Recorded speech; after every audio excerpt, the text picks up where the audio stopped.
उपमुख्यमंत्री अजित पवार आज बीड दौऱ्यावर. धनंजय मुंडेंच्या राजीनाम्यानंतर दादांचा पालकमंत्री म्हणून पहिलाच दौरा, तर प्रकृतीच्या कारणास्तव धनंजय दौऱ्यात उपस्थित राहू शकणार नसल्याचं धनंजय मुंडेंचं सोशल मीडियावरून स्पष्टीकरण. बीडमध्ये दाखल होताच पालकमंत्री अजित पवारांची झाडाझडती. हेलिपॅडपर्यंत कार्यकर्ते पुष्पगुच्छ देण्यास आल्याने अधिकाऱ्यांना झापलं.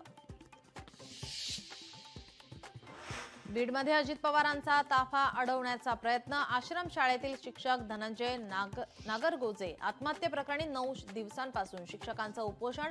आम्हाला न्याय द्या अशी घोषणाबाजी करताना ताफा अडवण्याचा प्रयत्न. वक्फ विधेयकावर आज दुपारी 12 वाजता लोकसभेत चर्चा. विधेयक संसदेत मंजूर होणार का याकडे लक्ष.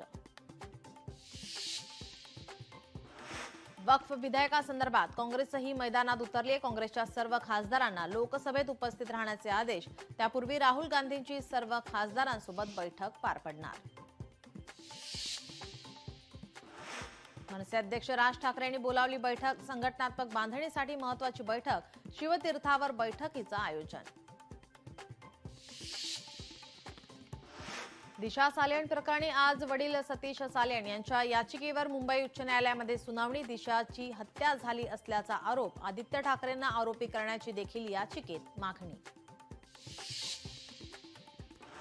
कुणाल कामराला मुंबई पोलिसांचं तिसरं समन्स. दोनदा समन्स देऊनही चौकशीला अनुपस्थित राहिल्याने गुन्हा दाखल. कामरा विरोधातील राज्यभरातील 3ही गुन्हे खार पोलिसांकडे वर्ग.